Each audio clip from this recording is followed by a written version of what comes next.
ರಾಜೇಶ್ ರಾಮಚಂದ್ರ ಶ್ರೀರಾಮಚಂದ್ರ ಹಾಗೂ ಶ್ರೀಮತಿ ಸುಧಾ ದಂಪತಿಗಳ ಎರಡನೆಯ ಮಗ. ಉತ್ತರ ಕರ್ನಾಟಕದ ಬಿಜಾಪುರ ಜಿಲ್ಲೆಯ ಬಾಗೇವಾಡಿ ಊರಿನವರು. ಪ್ರಾಥಮಿಕ ಶಿಕ್ಷಣ ನಡೆದಿದ್ದು ಉತ್ತರ ಕರ್ನಾಟಕದಲ್ಲೇ. ಹೈಸ್ಕೂಲ್ ಶಿಕ್ಷಣ ಧಾರವಾಡದ ಕರ್ನಾಟಕ ಹೈಸ್ಕೂಲ್ ಹಾಗೂ ಬೆಂಗಳೂರಿನ ವಿದ್ಯಾವರ್ಧಕ ಶಾಲೆಯಲ್ಲಿ ನಡೆಯಿತು. ಪಿಯುಸಿಯನ್ನು ಎಂಇಎಸ್ ಕಾಲೇಜಿನಲ್ಲಿ ಮುಗಿಸಿ ನಂತರ ಡಿಗ್ರಿಗೆ ಬಿಇಎಸ್ ಕಾಲೇಜನ್ನು ಪ್ರವೇಶಿಸಿದರು. ಅಭಿನಯ ತರಂಗದಲ್ಲಿ ರಂಗತರಬೇತಿ ಪಡೆದು ನಾಟಕಗಳಲ್ಲಿ ನಟಿಸಿದ ಅನುಭವ ಕೂಡ ಇವರಿಗಿದೆ. ಶ್ರೀ ಕೆ.ವಿ. ರಾಜು ಅವರ ನಿರ್ದೇಶನದ ಶ್ರೀ ಡಾಕ್ಟರ್ ವಿ. ರವಿಚಂದ್ರನ್ ಅವರ ಅಭಿನಯದ ಸಂಗ್ರಾಮ ಚಿತ್ರದ ಮೂಲಕ ಒಬ್ಬ ನಿರುದ್ಯೋಗಿ ಆವೇಶಭರಿತ ಯುವಕನ ಪಾತ್ರದ ಮೂಲಕ ಚಿತ್ರರಂಗ ಪ್ರವೇಶಿಸಿದರು. ನಂತರ ಒಂದಾಗಿ ಬಾಳು, ಸಪ್ತಪದಿ, ಪ್ರೇಮ ಸಂಗಮ ಹೀಗೆ ಕೆಲವು ಚಿತ್ರಗಳಲ್ಲಿ ನಟಿಸಿ ನಂತರ ಕಿರುತೆರೆಗೆ ಒಬ್ಬ ನಿರ್ಮಾಪಕನಾಗಿ ನಟನಾಗಿ ಜನಪ್ರಿಯ ಧಾರಾವಾಹಿಗಳನ್ನು ನಿರ್ಮಿಸಿ ನಟಿಸಿದ್ದಾರೆ. ಖ್ಯಾತ ನಟ ರಘುವೀರ್ ಅವರ ಅಭಿನಯದ ಬಹುತೇಕ ಎಲ್ಲಾ ಚಿತ್ರಗಳಿಗೆ ಇವರದೇ ಹಿನ್ನೆಲೆ ಧ್ವನಿ. ಇಂದು ಕೂಡ ಸಾಕಷ್ಟು ಜನರಿಗೆ ಇದು ರಘುವೀರ್ ಅವರ ಧ್ವನಿಯೋ ಅಥವಾ ಬೇರೆಯವರ ಧ್ವನಿಯೋ ಅನ್ನೋ ಪ್ರಶ್ನೆ ಕಾಡುತ್ತಲೇ ಇದೆ. ಅವರ ಅಭಿನಯಕ್ಕೆ ಇವರ ಧ್ವನಿ ಅಷ್ಟು ಅದ್ಭುತವಾಗಿ ಬೆರೆತು ಹೋಗಿತ್ತು. ಶ್ರೀ ರಾಜೇಶ್ ಅವರು ಇದ್ದಕ್ಕಿದ್ದಂತೆ ಬಣ್ಣದ ಬದುಕಿಂದ ದೂರವಾದರು. ಬಣ್ಣ, ಬೆಳಕು ಎಲ್ಲದರ ಮೇಲೂ ಆಸೆ, ಮೋಹವನ್ನ ಬಿಟ್ಟು ಆಧ್ಯಾತ್ಮಿಕ ಬದುಕಿನ ಕಡೆಗೆ ಶ್ರೀ ಗುರು ರಾಯರತ್ತ ನಡಿಗೆ ಮಾಡಿದ್ದು ಯಾಕೆ? ಜನಪ್ರಿಯತೆಯ ತುತ್ತ ತುದಿಯಲ್ಲಿದ್ದಾಗಲೇ ತನಗೇನೂ ಬೇಡ ಅನ್ನೋದನ್ನ ಅರಿತು ಇರುವುದನ್ನೆಲ್ಲ ಬಿಟ್ಟು ಇಲ್ಲದೆಡೆಯ ಕಡೆಗೆ ಜೀವನ ನಡೆಸಿದ್ದು ಯಾತಕ್ಕೆ? ಹೀಗೆ ಸಾಕಷ್ಟು ಪ್ರಶ್ನೆಗಳು, ಶ್ರೀ ರಾಜೇಶ್ ಅವರ ಬದುಕಿನ ಏರಿಳಿತಗಳು, ಸವಾಲುಗಳು, ಸಮಸ್ಯೆಗಳು ಇದೆಲ್ಲದರ ಬಗ್ಗೆಯೂ ನೇರವಾದ, ಮುಕ್ತವಾದ, ಪ್ರಾಮಾಣಿಕತೆಯ, ಸುಸಂಸ್ಕೃತವಂತಿಕೆಯ ಶ್ರೀ ರಾಜೇಶ್ ಅವರ ಹೃದಯದ ಮಾತುಗಳು ಈಗ ನಿಮ್ಮ ಮುಂದೆ.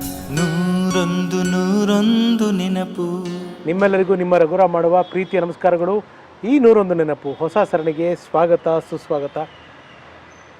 ಕೆಲವು ಈ ಬಾಲ್ಯದ ವಿಚಾರಗಳು ಅಥವಾ ನಾವು ಚೈಲ್ಡ್ಹುಡ್ಡಲ್ಲಿ ನೋಡ್ಕೊಂಬಂದಂಥ ವ್ಯಕ್ತಿಗಳು, ಕಲಾವಿದರು ನಮಗೆ ಸಿಕ್ಕಿ ಅವ್ರು ಇವಾಗ ಹೆಂಗಾಗಿದ್ದಾರೆ, ಅವ್ರು ಅವಾಗ ಹೆಂಗಿದ್ರು, ಅವ್ರು ಎಲ್ಲೋಗಿದ್ದಾರೆ, ಅವ್ರನ್ನ ಮಾತಾಡ್ಸೋಣ ಅನ್ನೋ ವಿಚಾರಗಳು ನಡೆದಾಗ ಅಂಥವ್ರು ಸಿಕ್ಬಿಟ್ರೆ ಎಷ್ಟು ಖುಷಿಯಾಗುತ್ತೆ ಅಂತಂದರೆ, ಯಾವುದೋ ಒಂದು ಆ್ಯಡಲ್ಲಿ ಬರುತ್ತಲ್ಲ, ಮಗ ಲಡ್ಡು ಬಂದು ಬಾಯಿಗೆ ಬಿತ್ತ ಅಂತ, ಅಷ್ಟು ಖುಷಿಯಾಗುತ್ತೆ.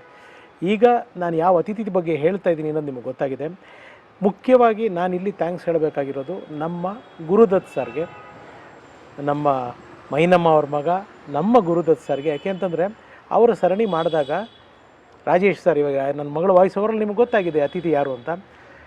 ರಾಜೇಶ್ ಸರು ಅವ್ರದ್ದು ಇಂಟರ್ವ್ಯೂನ ನೋಡಿದ್ದಾರೆ, ಅವ್ರಿಗೆ ಮಾತಾಡಿದ್ರು. ಆಮೇಲೆ ನನಗೆ ನಂಬರ್ ಕೊಟ್ಟರು ಗುರು ಸರು. ನಾನು ಮಾತಾಡಿದಾಗ ರಾಜೇಶ್ ಸರ್ ಬೇಡ, ನಾನು ಏನು ಮಾಡಿದ್ದೀನಿ ಅಂತ. ಇಲ್ಲ ಸರ್, ನೀವು ಏನು ಮಾಡಿದ್ದೀರ ಅಂತ ನಿಮಗೆ ಗೊತ್ತಿಲ್ಲ ಸರ್, ನಾವು ಹೇಳ್ತೀವಿ ಬನ್ನಿ ನಿಮ್ಮ ಕಥೆನ ಅಂತ ಹೇಳಿದ್ದಕ್ಕೆ ಪ್ರೀತಿಯಿಂದ ಒಪ್ಕೊಂಡ್ರು, ಬಂದರು, ನಮ್ಮ ಮನೆಗೆ ಬಂದಿದ್ದಾರೆ. I am very very very happy. ತುಂಬ ಖುಷಿಯಾಗಿದೆ ನನಗೆ. ಯಾಕೆಂದರೆ ಅವ್ರ ಹತ್ರ ತುಂಬ ಒಂದು ಭಂಡಾರ, ಸಾಕಷ್ಟು ವಿಚಾರಗಳಿದೆ. ಬರೀ ಒಬ್ಬ ಕಲಾವಿದನಾಗಿ ಮಾತ್ರ ಅಲ್ಲ, ಒಬ್ಬ ಆಧ್ಯಾತ್ಮಿಕ ವ್ಯಕ್ತಿಯಾಗಿ. ಸೊ ಶ್ರೀ ರಾಜೇಶ್ ಅವರ ಜೀವನ ಕಥೆಗೆ ಪೂರ್ತಿ ಹೆಸರು ರಾಜೇಶ್ ರಾಮಚಂದ್ರ. ಸೊ ರಾಜೇಶ್ ರಾಮಚಂದ್ರ ಅವರ ಜೀವನದ ಕಥೆಗೆ ನಿಮ್ಮೆಲ್ಲರಿಗೂ ಸ್ವಾಗತ, ಸುಸ್ವಾಗತ.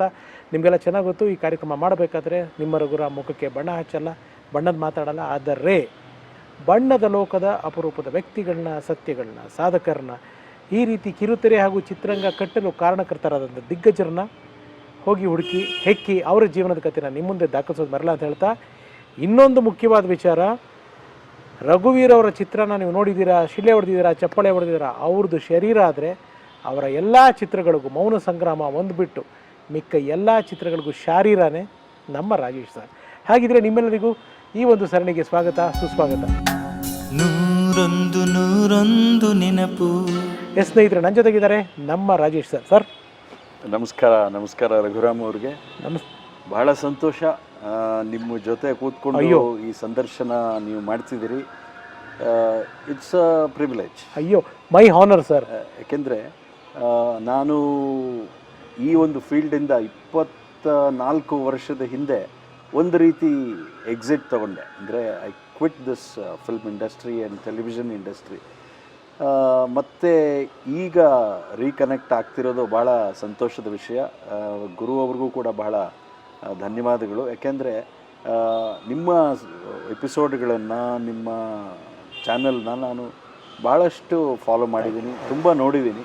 ಕೆಲವು ಅಪರೂಪದ ಸಂದರ್ಶನಗಳನ್ನು ನೀವು ಮಾಡಿದ್ದೀರಾ, ಆ ಕ್ರೆಡಿಟ್ ನಿಮಗೆ ಹೋಗಲೇಬೇಕು. ಯಾಕೆಂದರೆ ಆ ಜನಗಳು ಮರ್ತೋಗಿದ್ದರು ಬಹುಶಃ ಪ್ರೇಕ್ಷಕರ ಒಂದು ವೀಕ್ಷಕರ ಕಣ್ಣಿಗೆ, ಮನಸ್ಸಿನಲ್ಲಿದ್ದೇ ಇರ್ತಿದ್ರೇನೋ, ಆದರೆ ಕಣ್ಣಲ್ಲಿ ಅವರು ಕಂಡಿರಲಿಲ್ಲ. ಹಾಗಾಗಿ ಅದಾಗಿದೆ, ಭಾಳ ಸಂತೋಷ.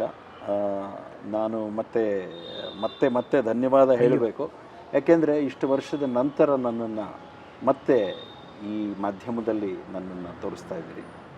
ಮತ್ತೊಮ್ಮೆ ನಮಸ್ಕಾರ. ಅಯ್ಯೋ ಸರ್, ನೀವು ನಮಸ್ಕಾರ ಹೇಳ್ಬಾರ್ದು. ನನಗೊಂದು ಇಟ್ಸ್ ಎ ಗೋಲ್ಡನ್ ಆಪರ್ಚುನಿಟಿ. ನಿಮ್ಮಂಥ ಕಲಾವಿದರ ಜೀವನದ ಕಥೆನ ದಾಖಲು ಮಾಡೋಕ್ಕೆ ನನಗೆ ಅವಕಾಶ ಮಾಡಿಕೊಟ್ಟಿದ್ದೀರಾ. So I am thankful to you and Guru sir. Thank you so much sir. Rajesh ರಾಮಚಂದ್ರನೋ ರಾಮಚಂದ್ರ ಅಚ್ಚ ಕನ್ನಡಿಗ, ಅಪ್ಪ ಪಕ್ಕ ಕನ್ನಡಿಗ, ನಮ್ಮ ಹೆಮ್ಮೆಯ ಕನ್ನಡಿಗ. ಎಸ್, ಈ ರಾಜೇಶ್ ಅವರ ಬಾಲ್ಯಕ್ಕೆ ಹೋಗೋಣ. ಅಂದರೆ ಬೆಳಗಾಂ ಕಡೆಯವರು ಅಂತ ಕಾಣುತ್ತೆ. ಅಲ್ಲಿ ಅಂದರೆ ನಿಮ್ಮ ತಂದೆಯವರು ಅಲ್ಲಿ ಕೆಲಸ ಮಾಡ್ತಿದ್ರಾ ಸ್ಟಾರ್ಟಿಂಗ್? ಹೌದು, ನಾವು ಮೂಲತಃ ಉತ್ತರ ಕರ್ನಾಟಕದವರು. ಅಂದರೆ ನಮ್ಮ ಮೂಲ ಸ್ಥಾನ ಅಂದರೆ ನಮ್ಮ ಪೂರ್ವಜರು ಇದ್ದಿದ್ದು ಬಾಗೇವಾಡಿ ಅಂತ, ಬಿಜಾಪುರ ಡಿಸ್ಟ್ರಿಕ್ಟ್, ವಿಜಯಪುರ ಅಂತ ಇವಾಗ ಏನು ಕರೀತಾರೆ, ಆ ಡಿಸ್ಟ್ರಿಕ್ಟಿನ ಬಾಗೇವಾಡಿ ಅನ್ನುವಂಥ ಊರಲ್ಲಿ ಬಸವಣ್ಣನವರು ಹುಟ್ಟಿದಂಥ ಜಾಗ. ಆ ಜಾಗದಿಂದ ಬಂದವರು. ಆದರೆ ನಮ್ಮ ತಂದೆ ಎಲ್ಲ ಓದಿದ್ದು ಬೆಳೆದಿದ್ದು ಹುಬ್ಬಳ್ಳಿಯಲ್ಲಿ, ಅವರ ಒಂದು ಮೆಟರ್ನಲ್ ಹೋಮ್ ಅದು, ಅವರ ತಾಯಿಯ ಜಾಗದಲ್ಲಿ. ಸೊ ಹಾಗಾಗಿ ಉತ್ತರ ಕರ್ನಾಟಕದಲ್ಲೇ ಇದ್ದಿದ್ದು. ಅವರು ಸ್ಟೇಟ್ ಬ್ಯಾಂಕಲ್ಲಿ ಕೆಲಸ ಮಾಡ್ತಾಯಿದ್ರು. ರಾಮಚಂದ್ರ ಬಾಗೇವಾಡಿ ಅಂತ. ಅವರು ಇನ್ಫ್ಯಾಕ್ಟ್ ಸ್ಟೇಟ್ ಬ್ಯಾಂಕ್ನಲ್ಲಿ ಅಧಿಕಾರಿಯಾಗಿದ್ದರು. ಆಮೇಲೆ ಬೇರೆ ಬೇರೆ ಉತ್ತರ ಕರ್ನಾಟಕದ ಸ್ಥಳಗಳಲ್ಲಿ ಅವರು ಮ್ಯಾನೇಜರ್ ಆಗಿ ಕೂಡ ಕೆಲಸ ಮಾಡಿದರು. ಅವರು ಬೆಳಗಾಂನಲ್ಲಿ ಇದ್ದಂಥ ಕಾಲದಲ್ಲಿ ನಾನು ಹುಟ್ಟಿದ್ದು. ಸೊ ನನ್ನ ಜನ್ಮಸ್ಥಳ ಬೆಳಗಾವಿ. ಅದಕ್ಕೆ ಆ ಕುಂದದಷ್ಟೇ ಮುದ್ದಾಗಿದ್ದೀರಾ ಸರ್ ನೀವು. ಆ್ಯಂಡ್ ನೀವು ಎಷ್ಟು ಜನ ಮಕ್ಕಳು ಸರ್ ನೀವು? ನಾವು 3 ಜನ ಮಕ್ಕಳು. ನಮಗೆ ದೊಡ್ಡಣ್ಣ ರಾಘವೇಂದ್ರ ಅಂತಿದ್ದಾರೆ, ಅವರು ನನಗಿಂತ 10 ವರ್ಷ ದೊಡ್ಡವರು. ಓಕೆ. ನನ್ನ ತಂಗಿ ಅರ್ಚನಾ ಅಂತ, ಆಕೆ ನನಗಿಂತ 1 ವರ್ಷ ಚಿಕ್ಕವಳು ಅಷ್ಟೇ. ಓಕೆ. ಸೊ ಮಧ್ಯದವನು ನಾನು, ಮಧ್ಯಮ ಪಾಂಡವ. ಅಮ್ಮನ ಹೆಸರು ಸರ್? ಅಮ್ಮನ ಹೆಸರು ಸುಧಾ ಅಂತ. ಓಕೆ. ಜೀವನೋತ್ಸಾಹ ಇದ್ದಂಥ ಒಬ್ಬ ಮಹಿಳೆ. ಮನೆಯಲ್ಲಿ ಬಹಳಷ್ಟು ಒಳ್ಳೆಯ ರೀತಿಯಲ್ಲಿ ಸಂಸ್ಕಾರಗಳನ್ನು ಕೊಟ್ಟು ನಮ್ಮನ್ನೆಲ್ಲ ಬೆಳೆಸಿದರು. ಮತ್ತು ಅವರ ಒಂದು ಸಹಕಾರ, ಅವರ ಪಾಲನೆ ಪೋಷಣೆ ಅಕ್ಕರೆನಲ್ಲಿ ಸುಖಕರವಾಗಿ ಕಳೀತು ಅಂತ ಹೇಳ್ಬೋದು. ಅಂದರೆ ನೀವು ಅಪ್ಪನ ಮಗ ಆಗಿದ್ರು, ಅಮ್ಮನ ಮಗ ಆಗಿದ್ರು ರಾಜೇಶ್ ಸರ್? ಹಾಗೆ ಹೇಳೋದು ಕಷ್ಟ. ಇಬ್ಬರು ನನ್ನನ್ನು ಬಹಳ ಪ್ರೀತಿಯಿಂದನೇ ನೋಡಿಕೊಂಡ್ರು. ಅಂದರೆ ನಂತರದ ಕಾಲದಲ್ಲಿ ನಮ್ಮ ತಂದೆ ಬಹಳಷ್ಟು ನನಗೆ ಪ್ರೋತ್ಸಾಹ, ಉತ್ತೇಜನ. ಅದನ್ನು ನಾನು ಮಾತಾಡ್ತೀನಿ, ಅದು ಹಂತವಾಗಿ. ಸೊ ಇಬ್ರಿಗೂ ಪ್ರೀತಿ ಪಾತ್ರನೇ. ಹೌದು. ಹೇಗಿದ್ರಿ ಅಂದರೆ ನೀವು, ನಿಮ್ಮ ಅಪ್ಪ, ಅಮ್ಮ, ಅಣ್ಣ, ತಂಗಿ, ಆ ದಿನಗಳು ಏನಾದ್ರು ಮೆಲುಕು ಹಾಕೋದಾದ್ರೆ ಏನು ಮೆಲುಕು ಹಾಕಬಹುದು ನಿಮಗೆ? ಅದ್ಭುತವಾದ ದಿನಗಳು ಅವೆಲ್ಲ. ಏಕೆಂದರೆ ಉತ್ತರ ಕರ್ನಾಟಕದ ಸ್ಥಳಗಳಲ್ಲಿ ಹೆಚ್ಚು ಕಾಲ ಕಳೆದಿದ್ದು. ಹಾಗಾಗಿ ಆ ಉತ್ತರ ಕರ್ನಾಟಕದ ಒಂದು ಸಾಂಸ್ಕೃತಿಕವಾದಂಥ ವಾತಾವರಣ, ಕಲ್ಚರ್ ಅದೊಂದು ಕಲ್ಚರಲ್ ಹಬ್ ಅಂತ ಹೇಳಬೇಕು. ಅಲ್ಲಿ ಆ ಕಾಲದಲ್ಲಿದ್ದಂಥ ಸಾಹಿತ್ಯ, ಸಂಗೀತ, ಅಲ್ಲಿ ಆಹಾರ ಪದ್ಧತಿ, ಇವೆಲ್ಲವೂ ಕೂಡ ಹಾಸುಹೊಕ್ಕಾಗಿ ನಮ್ಮ ಫ್ಯಾಮಿಲಿ ಜೊತೆಯಲ್ಲೂ ಅದು ತಳಕು ಹಾಕ್ಕೊಂಡಿತ್ತು. ಹಾಗಾಗಿ ಯಾವುದೇ ಒಂದು ರಿಸ್ಟ್ರಿಕ್ಷನ್ಸು, ಯಾವುದೇ ಒಂದು ನಿರ್ಬಂಧನೆಗಳು ಇಲ್ಲದೆ ಎಲ್ಲ ಒಂದು ಪ್ರೀತಿ ವಿಶ್ವಾಸದಿಂದ ನಾವು ಇದ್ದಿದ್ದು. ನಮ್ಮ ಅಣ್ಣ ನನಗೆ ಒಂದು ರೀತಿಯ ಸ್ನೇಹಿತ. ಯಾಕೆಂದರೆ 10 ವರ್ಷ ದೊಡ್ಡ ಒಂದು ಗ್ಯಾಪ್ ಇತ್ತು. ಆ ಗ್ಯಾಪಲ್ಲಿ ಯಾರನ್ನಾರು I use to look up to him. ಏನಾದ್ರು ಇದ್ದರೆ ಚಿಕ್ಕ ವಯಸ್ಸಲ್ಲಿ ಆತ ಕೆಲವು ವಿಷಯಗಳು ಹೇಳ್ತಿದ್ದಿದ್ದು ಇದೆಲ್ಲ. ಆಮೇಲೆ ನನ್ನ ತಂಗಿ ನಾನು ಒಂಥರ ಟ್ವಿನ್ಸ್ ಥರನೇ ಬೆಳೆದ್ವಿ. 1 ವರ್ಷ ಅಷ್ಟೇ ಡಿಫ್ರೆನ್ಸ್ ಇದ್ದಿದ್ದರಿಂದ ಸೊ ಒಟ್ಟಿಗೆ ಆಟ ಆಡ್ತಿದ್ವಿ, ಮಾಡ್ತಿದ್ವಿ. ಆಮೇಲೆ ಕೆಲವರು ನಮ್ಮ ಅಜ್ಜಿಯವರು ಧಾರವಾಡದಿಂದ ಅವರು ಬರ್ತಾಯಿದ್ರು. ಅವರು ಬಹಳ ವಿಶೇಷವಾಗಿ ಮಾತಾಡೋರು. ಹೀಗಾಗಿ ಆ ವಾತಾವರಣ ಇದೆಯಲ್ಲ, ಒಂದು ಪ್ರೀತಿ ವಿಶ್ವಾಸ ಇದ್ದಂಥ ಒಂದು ಕುಟುಂಬ. ಜೊತೆಗೆ ಯಾವುದೇ ರೀತಿಯಲ್ಲೂ ಮಾನಸಿಕವಾಗಿ ಒಂದು ತೊಂದರೆ ಇಲ್ಲದೆ, ಕೆಲವು ಸರ್ತಿ ಚೈಲ್ಡ್ಹುಡ್ ಟ್ರಾಮಾಸ್ ಇರುತ್ತೆ, ಏನೋ ಆಗತ್ತೆ. ಆದರೆ ನಮಗೆ ಯಾರಿಗೂ ಆ ಥರದ್ದು ಏನೂ ಆಗಲಿಲ್ಲ. And we were blessed. Wonderful, so happy. Yes Rajesh sir, ಓದಿದ್ದೆಲ್ಲ ಶಿಕ್ಷಣ ಎಲ್ಲಿ ತೊಗೊಂಡಿದ್ದು ತಾವು? ಶಿಕ್ಷಣ ಅಂದರೆ ಪ್ರಾಥಮಿಕ ವಿದ್ಯಾಭ್ಯಾಸ ಪ್ರೈಮರಿ ಸ್ಕೂಲು ಮತ್ತು ಮಿಡಲ್ ಸ್ಕೂಲ್ ಅಂತ ಏನು ಕರೀತಾರೆ ಅದೆಲ್ಲ ಹೆಚ್ಚು ನಡೆದಿದ್ದು ಉತ್ತರ ಕರ್ನಾಟಕದಲ್ಲಿ. ಸೌದತ್ತಿ, ಹಳಿಯಾಳ, ರಾಣೆಬೆನ್ನೂರು, ಲಕ್ಷ್ಮೇಶ್ವರ ಈ ಥರದ ಊರುಗಳಲ್ಲಿ ನನ್ನ ಧಾರವಾಡದಲ್ಲೂ ಕೂಡ ಕರ್ನಾಟಕ ಹೈಸ್ಕೂಲಲ್ಲೂ ಓದಿದ್ದು. ಹೈಸ್ಕೂಲಿಂದ ನಂತರ ಬೆಂಗಳೂರು. ಹೈಸ್ಕೂಲ್ನಲ್ಲಿ ನಾವು ಬೆಂಗಳೂರಿಗೆ ಬಂದಿದ್ದಾಗ ರಾಜಾಜಿನಗರದ ವಿದ್ಯಾವರ್ಧಕ ಸ್ಕೂಲ್, ಓಕೆ, ಅದು ಒಂದು ತುಂಬಾ ಒಂದು ರೀತಿಯಲ್ಲಿ ಅದು ಒಂಥರ ದೇಗುಲ ಅಂತಲೇ ಹೇಳಬೇಕು. ಅದ್ಭುತವಾದಂಥ ಒಂದು ಶಿಕ್ಷಣ ಸಿಕ್ತು. ಮತ್ತು ಎಕ್ಸ್ಟ್ರಾ ಕರಿಕ್ಯುಲರ್ ಆ್ಯಕ್ಟಿವಿಟೀಸಲ್ಲಿ ಉತ್ಸಾಹ ಕೊಟ್ಟರು, ಪ್ರೋತ್ಸಾಹ ಕೊಟ್ಟರು, ಉತ್ತೇಜನ ಕೊಟ್ಟರು ಕೂಡ. ಅವರು ಯಾರೂ ನಮ್ಮನ್ನು ಸ್ಟೂಡೆಂಟ್ಸ್ ಅಂತ ನೋಡ್ತಾ ಇರಲಿಲ್ಲ. ಅಲ್ಲಿ ಅಧ್ಯಾಪಕರುಗಳು ಭಾಳ ಪ್ರೀತಿ ವಿಶ್ವಾಸದಿಂದ ಮಾಡೋರು. ನಾನು ಸ್ವಲ್ಪ ಇಂಟ್ರೋವರ್ಟ್ ಆಗಿದ್ದೆ, ಅಂದರೆ ಅಂತರ್ಮುಖಿಯಾದಂಥ ಹುಡುಗ. ಹೆಚ್ಚು ಸ್ನೇಹಿತರ ಜೊತೆ, ಹುಡುಗರ ಜೊತೆ ಬೆರೀತಿರಲಿಲ್ಲ. ಆ ಒಂದು ವ್ಯಕ್ತಿತ್ವವನ್ನು ಬದಲಾಯಿಸಿದ್ದು ವಿದ್ಯಾವರ್ಧಕ. ಹಾಗಾಗಿ ಅಲ್ಲಿ ನನಗೆ ನಾಟಕಗಳಲ್ಲಿ ಅಭಿನಯಿಸೋದಕ್ಕೆ ನಮ್ಮ ಶಿಕ್ಷಕರು ಅಲ್ಲಿ CSV ಅಂತ ಇದ್ದರು, ವಾಸುದೇವ ಮೂರ್ತಿಗಳು ಅಂತ, ಅವರು ನನ್ನನ್ನು ಎಳ್ಕೊಂಡು ನಾಟಕದಲ್ಲಿ ಆ್ಯಕ್ಟ್ ಮಾಡಿಸಿದ್ರು. ನಿಮ್ಮ ಕಲಾ ಪ್ರದರ್ಶಕಕ್ಕೆ ಒಂದು ವೇದಿಕೆ ವಿದ್ಯಾವರ್ಧಕ ಖಂಡಿತ ಹೇಳಿ. ಅದಕ್ಕೂ ಮುಂಚೆ ಕರ್ನಾಟಕ ಹೈಸ್ಕೂಲ್ ಧಾರವಾಡಲ್ಲೂ ಕೂಡ ನಾನು ಒಂದೆರಡು ನಾಟಕಗಳಲ್ಲಿ ಮಾಡಿದ್ದೆ.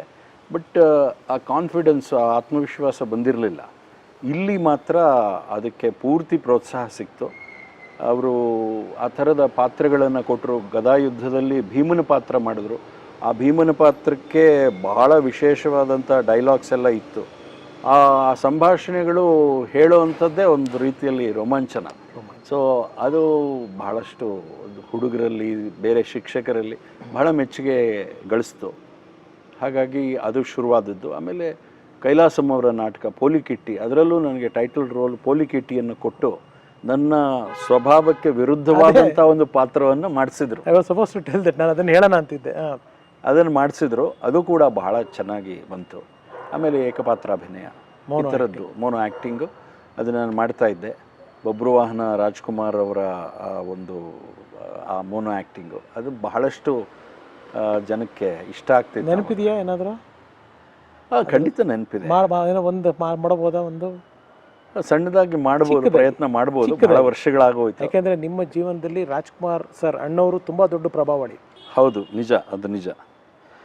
ಸುಮ್ಮನೆ ಒಂದು ಪ್ರಯತ್ನ ಮಾಡ್ತೀನಿ. ಪ್ರಯತ್ನ. ನೀನೆಯೋ ವೀರ ಬಬ್ರುವಾಹನ, ಮಣಿಪುರದ ಅರಸು, ತುಂಬಿದ ಸಭೆಯಲ್ಲಿ ನಮ್ಮವರ ಮುಂದೆ ನೀನೇನು ಹೇಳಿದೆ?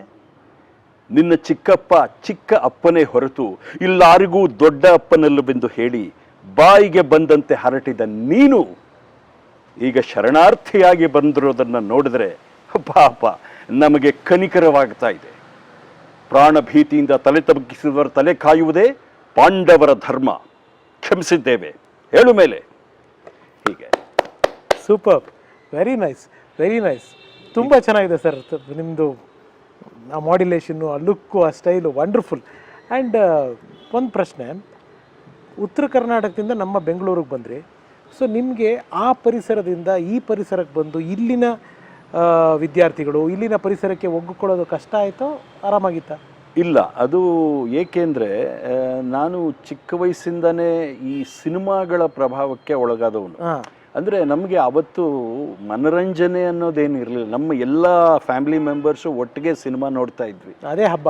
70ರ ದಶಕದಲ್ಲಿ, 70ರಿಂದ 76, 77 ಇದರವರೆಗೂ ಬೇರೆ ಏನೂ ಇಲ್ಲ. ಸಿನಿಮಾ ಒಂದೇ ಅಲ್ಲಿ ಮನರಂಜನೆ. ಅವತ್ತು ಟಿ ವಿ ಆಗಿ ಏನೂ ಇರಲಿಲ್ಲ. ಮತ್ತು ರೇಡಿಯೋ ಇತ್ತು, ರೇಡಿಯೋಗಳಲ್ಲಿ ಸಿನಿಮಾ ಹಾಡುಗಳು. ಮತ್ತು ಸಾಹಿತ್ಯದ ಬಗ್ಗೆ ಒಂದು ಒಲವು ಬಂದಿರೋದಕ್ಕೆ ಕಾರಣ ಏನು ಅಂದರೆ, ನಮ್ಮ ತಂದೆ ಬಹಳಷ್ಟು ಕಾದಂಬರಿಗಳನ್ನು ತೊಗೊಂಡು ಬರೋರು. ಓಕೆ. ಅವರ ಆಫೀಸಲ್ಲಿ ಇದರಲ್ಲಿ ಅಲ್ಲಿ ಏನೋ ಲೈಬ್ರರಿ ಇರೋದು, ಆ ಲೈಬ್ರರಿನ ತರೋದು ಮತ್ತು ಕೊಡೋದು. ಮತ್ತು ಈ ಪ್ರಜಾಮತ, ಸುಧಾ, ಕರ್ಮವೀರ ಈ ಥರದ ಏನು ಪತ್ರಿಕೆಗಳು ಬರ್ತಾಯಿತ್ತು ಅದನ್ನು ಮನೆಗೆ ತರಿಸೋರು. ಆಮೇಲೆ ಎವ್ರಿ ಡೇ ನ್ಯೂಸ್ ಪೇಪರ್, ದಿನಪತ್ರಿಕೆಗಳನ್ನು ತರಿಸೋರು. ಹಾಗಾಗಿ ಅದನ್ನೆಲ್ಲ ಓದ್ತಾ ಒಂದು ಸಾಹಿತ್ಯಿಕವಾದಂಥ ಒಂದು ಮನೋಭಾವ ಗಟ್ಟಿಯಾಗ್ತಾ ಹೋಯಿತು. ಹಾಗಾಗಿ ಭಾಷೆ ನನಗೆ ಹೆಚ್ಚು ಒಲವು ಇದ್ದಿದ್ದು ಈ ಕಡೆ ಭಾಷೆಯ ಬಗ್ಗೆ. ನಮ್ಮ ಮೈಸೂರು ಬೆಂಗಳೂರು ಕನ್ನಡದ ಬಗ್ಗೆ ಹೆಚ್ಚು ಸೆಳೆತಾ ಇತ್ತು. ಆದರೆ ಮನೆಯಲ್ಲಿ ನಾವು ಅದೇ ರೀತಿಯ ಭಾಷೆ ಮಾತಾಡ್ತಾ ಇದ್ದಿದ್ದು ಅದು ಬೇರೆ ವಿಷಯ. ಬಟ್ ಏನೋ ಒಂದು ಆಕರ್ಷಣೆ ಈ ಕಡೆ ಇತ್ತು. ಹಾಗಾಗಿ ಮತ್ತು ರಾಜ್ಕುಮಾರ್ ಅವರ ಪ್ರಭಾವ, ಅವರ ಸಂಭಾಷಣೆ ಹೇಳೋ ರೀತಿ, ಅವರ ಸಿನಿಮಾಗಳು ಇದೆಲ್ಲವೂ ಇದ್ದಿದ್ದರಿಂದಾಗಿ ಅದು ಒಂಥರ ಗಟ್ಟಿಯಾಗಿ ಬೇರೂರು ಬಿಡ್ತು. ಹೀಗಾಗಿ ಇಲ್ಲಿಗೆ ಬಂದಾಗ ಈ ಭಾಷೆಯನ್ನು ಬಳಸೋದಾಗಲಿ ಅಥವಾ ಇನ್ನೊಂದಾಗಲಿ ಅದೇನು ಹೆಚ್ಚು ಕಷ್ಟ ಆಗಲಿಲ್ಲ ನನಗೆ. ಆಮೇಲೆ ನಾರ್ಮಲಿ ಅಲ್ಲಿಂದ ಬಂದಾಗ ಆ್ಯಕ್ಸೆಂಟು ಅದೇ ಬರುತ್ತೆ, ಇಲ್ಲಿದ್ದು ಮಾತಾಡಿದ್ರೂ ಕೂಡ ಅದೇ ಆ್ಯಕ್ಸೆಂಟ್ ಇರುತ್ತೆ. ಬಟ್ ನನಗೆ ಹಾಗಾಗಲಿಲ್ಲ. ಅದೇ ನನ್ನ ಭಾಷೆ ತುಂಬ ಸುಲಲಿತವಾಗಿ ಬಂದಿದ್ದರಿಂದ ಐ ಕುಡ್ ಮ್ಯಾನೇಜ್. ಅಪ್ಪ ಅಮ್ಮ ಮನೆಯಲ್ಲಿ ನಿಮ್ಮ ಈ ಕಲಾ ಕೆಲಸಗಳನ್ನ ನೀವು ಸ್ಟಾರ್ಟ್ ಮಾಡಿದಾಗ ಶಾಲಾ ದಿನಗಳಲ್ಲಿ ವಿದ್ಯಾವರ್ಧಕನಲ್ಲಿ, ನಿಮ್ಮ ಬೇರೆ ಹೈಸ್ಕೂಲ್ನಲ್ಲಿ ಎಷ್ಟು ಎನ್ಕರೇಜಿಂಗ್ ಆಗಿದ್ರು? ಯಾಕೆಂದರೆ ನಾನು ಇದನ್ನೇ ವೃತ್ತಿಯಾಗಿ ತಗೋಬೇಕು ಅನ್ನೋಂಥ ಒಂದು ಮನೋಭಾವಕ್ಕೆ ಬಂದಿದ್ದೆ. ನಮ್ಮ ಮನೆಯಲ್ಲಿ ಮೊದಲು ಅದನ್ನು ಒಪ್ಪಲಿಲ್ಲ, ನಮ್ಮ ತಂದೆ ಒಪ್ಪಲಿಲ್ಲ. ಆ್ಯಕ್ಚುಲಿ ಅವರು ಇಲ್ಲಿದ್ದರೆ ಹೀಗೆ ಆಗ್ತಾನೆ ಅಂತ ಅವ್ರು ಮತ್ತೆ ಹುಬ್ಬಳ್ಳಿಗೆ ಟ್ರಾನ್ಸ್ಫರ್ ಮಾಡಿಸ್ಕೊಂಡು ಅಲ್ಲಿಗೆ ಹೋದರು. ಬಟ್ ಸ್ಟಿಲ್ ನಾನು ಅದನ್ನು ಬಿಡುವಂಥ ಒಂದು ಮನಸ್ಥಿತಿ ನನಗೆ ಬರಲಿಲ್ಲ.